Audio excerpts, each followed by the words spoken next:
Welcome back to another episode of Unzipped. Today I have my guest, Douggie and Zayvee. Welcome, guys.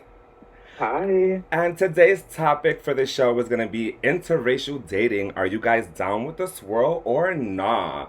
And just to kind of explain what interracial dating is, because sometimes people are confused as to what it entails. It's when you're dating outside of your race. For example, if you're black and you date someone who's Caucasian, interracial dating. If you are black and you're dating someone who's Hispanic with an Afro Latino kind of situation, that is not so much interracial dating because they are also part black. So, that is the topic for today.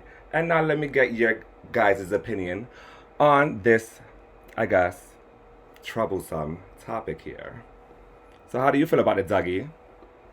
Um, I'm not the biggest fan of interracial dating. When it comes to like black and Caucasian, like Mm-hmm. honestly, I don't mind if it's like, black and like, Asian or, anything else. I just feel like Caucasian, they don't deserve us. I feel like they're all racist until proven innocent.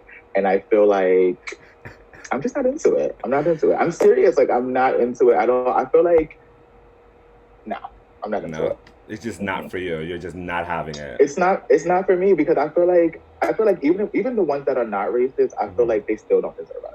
I feel like Okay. they're just not worthy of us in that way. Now, having like Caucasian friends, whatever. If you're down with that, then cool. Okay. I have no problem with that at all. I just mean like on a more intimate relationship, like sexual type of thing. I don't think that they are deserving of us, and that's just my opinion. What about you, Xavier? Well, I'm kind of with the swirl. I don't know. I think it's just me because I don't know. I just like to get into different things all the time. Like I just like to explore. So, I don't mind who I date. Like it could be white, Asian, Middle Eastern, whatever. It doesn't matter. Like it never matters to me. It's like whoever I have a vibe with, I have a vibe with. So it doesn't matter. Like if you're like not black or whatever the fuck. So I don't know. Okay. It's not a problem for me. As Exactly.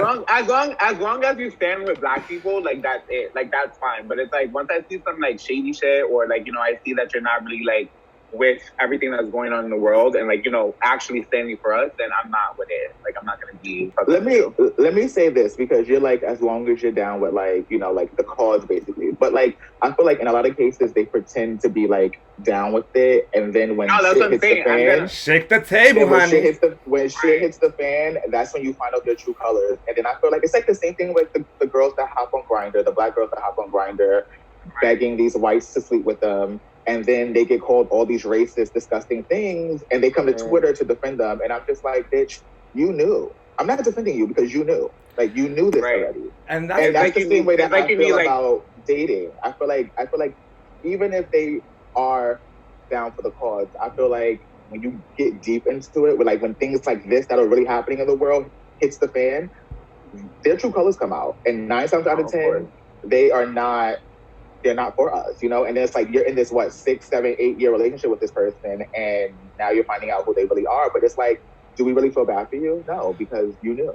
But that's the thing. I feel that that's when these important conversations come into play when you're in a relationship. Right. I feel that when Yeah. you're about to step into these kind of situations, it's good to have these conversations and kind of, But who's feel gonna where your tell you partner I'm are. racist? No, but Who's gonna tell now, you that? this is what I will But you're say. This is what I will say. There are certain situations where maybe you get into it, you have these conversations, and they're kind of like, yeah, it's very much Black Lives Matters in my home.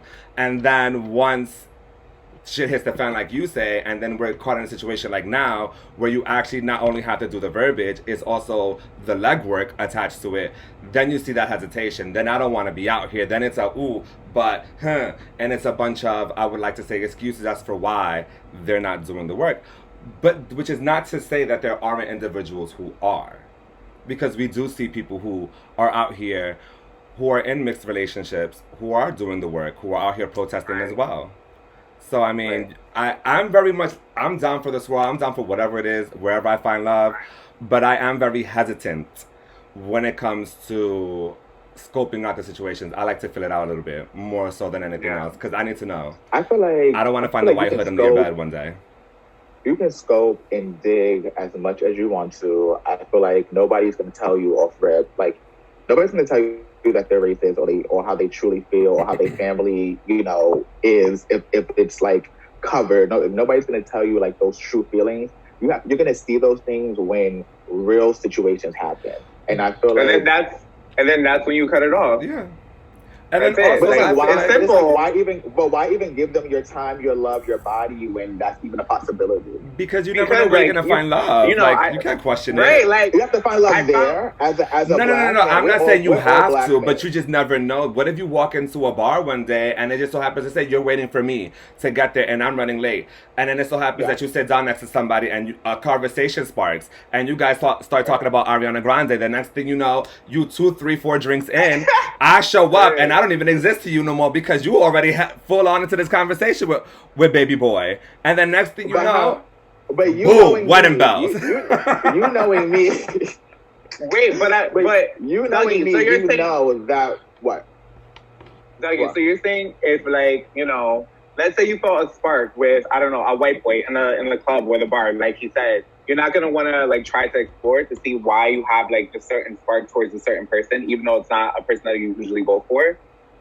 Okay, I don't know if it's just me, but like, I don't. Why you laughing? Because the way you say you're like, I don't know if it's just me. The tone was just very much like, I don't know if you bitches is confused, but let me say this one more time. I don't know. Stop. Like, Stop. damn, all right.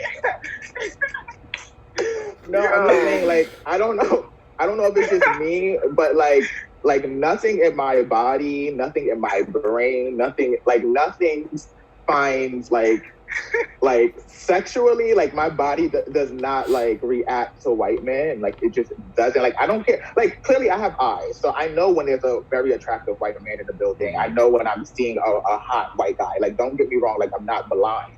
But what I'm saying is like my body does not tell me what it tells me when I see a hot like black guy or a hot Hispanic guy, like a Afro Latino or something like that. You know what I mean? Like my body doesn't react the same way to a white guy. So it's like if I'm having chemistry with a white boy, waiting for you, Hector, to get to the bar or whatever the case may be, like I'm gonna fuck with him on some like, oh bitch, let's exchange Instagrams or social media and let's be cool. You know what I mean? Like you seem like a cool, you know, person. I don't want to be like, I don't want to hang out, but like we can be on social media and we can be cool, whatever the case may be. We can't be kiki. We can be kiki girlfriends, but we can't kiki. We can kiki. Yo, I can't with Dougie. I can't. We can be kiki girls, but we can't kiki. But I don't know. I'm just not sexually there. Like I don't know. It's just not for me. It's not. Got it. But now I got another question just because I feel like, and I'm so sorry for directing the questions at you. I don't want to feel like, I don't want you to feel like you're being attacked. Girl, I'm in the hot seat and I'm ready. Okay, so what happens if, let's say, you meet someone who, off the gate, you can't really tell that they're Caucasian? What if it's like... How does that work? How do you not be able to tell? I mean, there are very light-skinned Latinos out here. Like True. spicy white. Yeah, like the spicy mayo. True. But again, like I'm not attracted to that type of guy. Like the type so of you like your dark, to. brothers, just period, all the way around. Like your complexion, David's complexion, my complexion. Like obviously, I know that there's color there.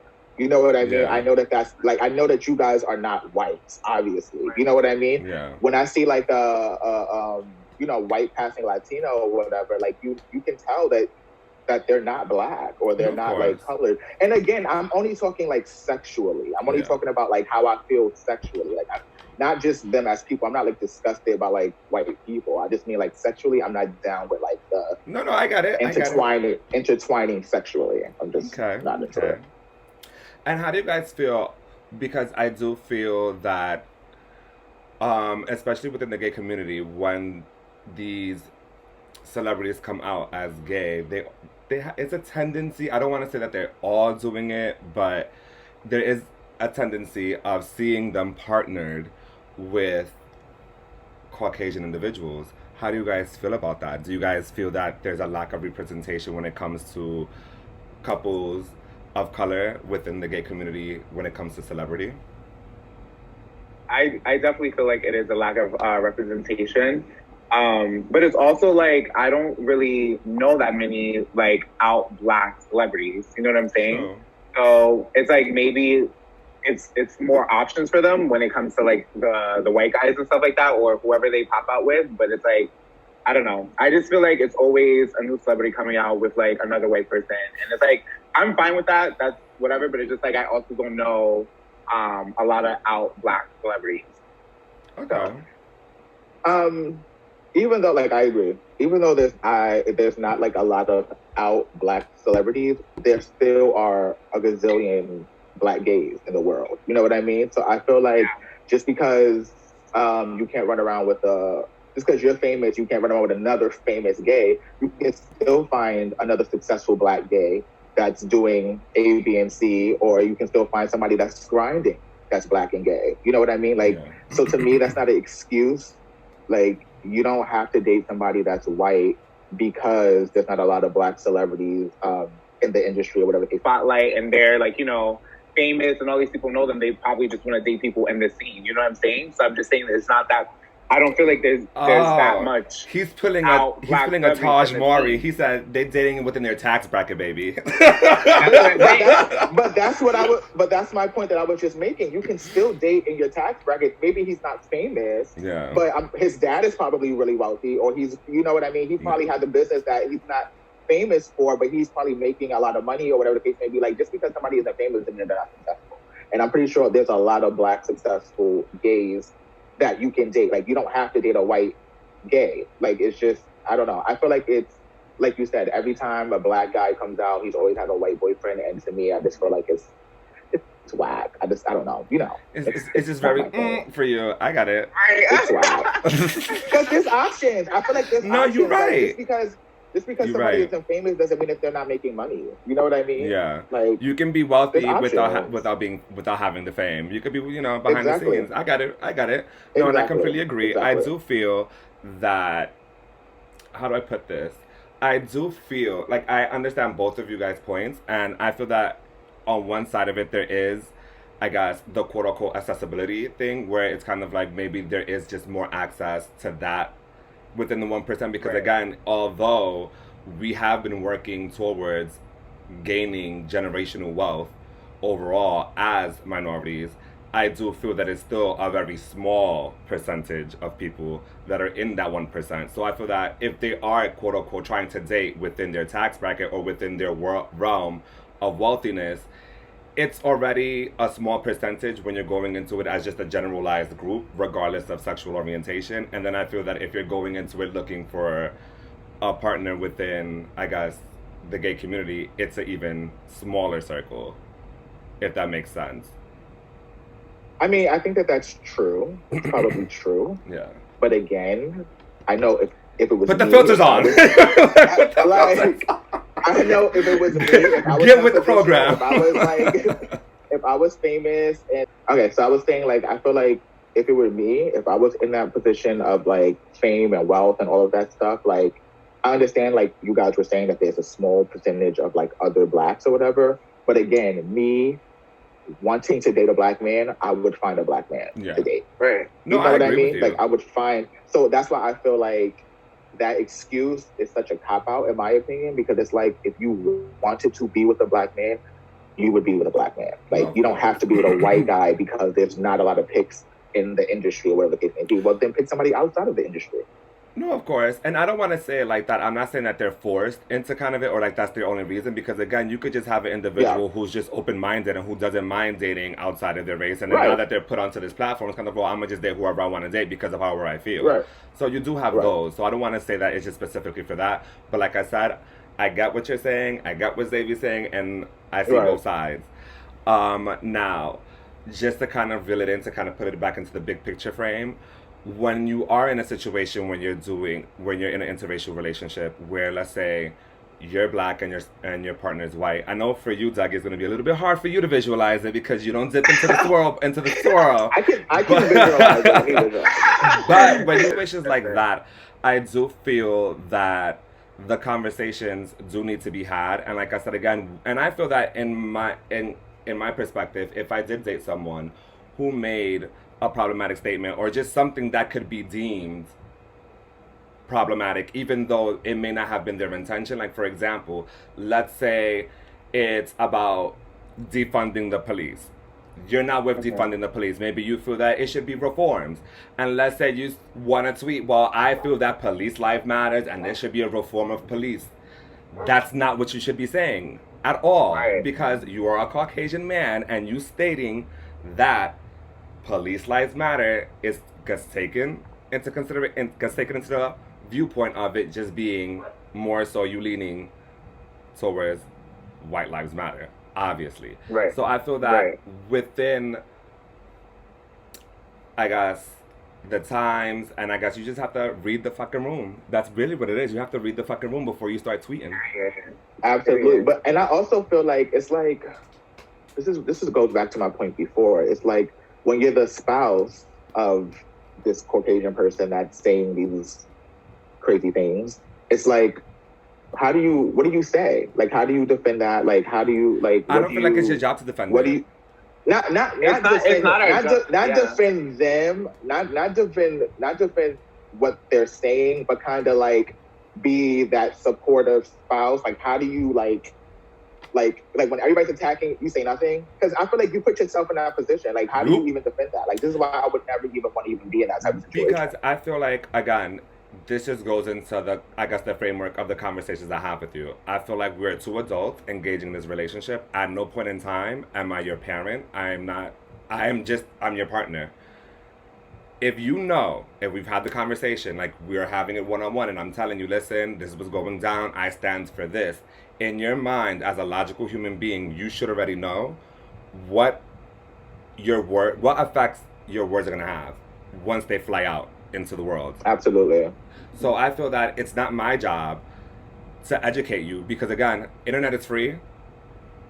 The internet is out there. The information's out there. You can Google, you can find it, you can educate yourself. So before you get with me, you should already be educated. If you want, I feel like that's the thing. To educate you. I feel like if you're gonna date someone black or you want to know and you want to be a part of their struggle, their life, or whatever case, then you need to be educated on what their struggle is before you get into that relationship. Like, damn. You know what I'm saying? Like, and that's how I feel. And I'm gonna give it to you guys 150. Like, that's how I feel about it. Before you get into a relationship with me, you should already know what my struggle is. And if there's any holes in your logic, I don't have an issue with educating you and plugging those holes there, but I'm not giving you the whole framework. I'm not raising you from the floor up. Right. It's Absolutely. 2020. You get what I'm saying? So that's why I feel like if you've done all this work and you still tweet some dumb shit, I'm gonna let you go down in flames because you shouldn't have tweeted the dumb shit. You should have known So better. let me ask you guys a question, because you guys are black. Yes. My question is like, okay, so you guys don't have like that fear or like that like kind of like embarrassment of like dating a Caucasian person and then he makes you look freaking stupid, like egg on your face after either comments publicly or privately or just when he gets angry or whatever the case may be, like anything racist. Like, you guys don't have like that fear or like just like that like kind of like disgusting gut feeling about that being a possibility. You get what I'm saying? No, I get what you're saying. So I think with me, it's very black and white when it comes to stuff. Like I said, if I feel a spark with someone, like I'm just gonna explore it. I just feel like the trash always takes out itself. So like a racist is just always gonna expose himself. And it's like I stand on what I stand on. So it's like I'm always gonna let it be known. It doesn't matter if that's my partner or not. If you're like coming out of line, just like he said, like you should already be educated. I shouldn't be having to educate you on anything since you wanted to start dating me. If you go out of line and you go down to flames and stuff like that, I'm gonna stand on my opinion. And it's like if we have to separate, we have to separate. That's it. Basically. So you look at that like as any regular like breakup. You just look at it like a regular like it's like It ain't you nothing. have to take risk in life. Like I like to take a risk. What did you say? I said, it ain't nothing to cut a bitch off.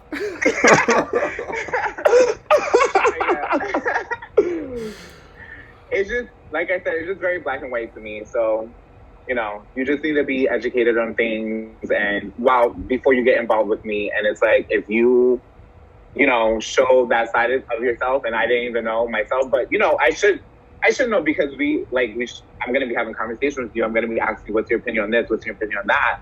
But then it's like, when you get on Twitter, you tweet all this other stuff to your fans. It's like, nah, I'm gonna stand on what's right, and this is not right, and I do not want to be with you. Just the fact of like giving somebody my body and then hearing those things would make me like, just like, what the fuck? It would make me want to die. But then, just to add on to it, I feel like, and I'm going to shake the table a little bit. For me, I feel like it's just a little bit different, just in the sense of, because I feel like growing up, I've always kind of been on that wary kind of side of it, just because, again, even within the Hispanic community, you face certain kind of colorism, and I feel like and a lot of times they'll make certain comments around you, not knowing whether you embrace your blackness or not, and they'll make certain comments around you, and then right there and then you got to either educate them or cut them the fuck off. So, and if sometimes even when you try to educate them, they'll still try to stand their ground, and then it becomes into an argument. So for me, this is nothing new. Like, for me to have to cut you off over an ignorant statement made about race, it won't be you're not won't be the first one, and I hope it's nothing. I hope you're the last one, and in the sense of the general sense of like, I hope that we're not gonna have this conversation continuously until the day we die, but you're not the first one, and just for the sake of it, you're not gonna be the last one. So it ain't enough to erase you off my contact list, out of my life, because I was okay before you, I'll be okay after you. Exactly. Period. So I guess we'll end the episode here because we're running out of time, guys. But thank you so much for your opinions. It was a pleasure having you guys, and I definitely look forward to having you guys on again. Yes, thank you. All right. I love you. Bye. Bye.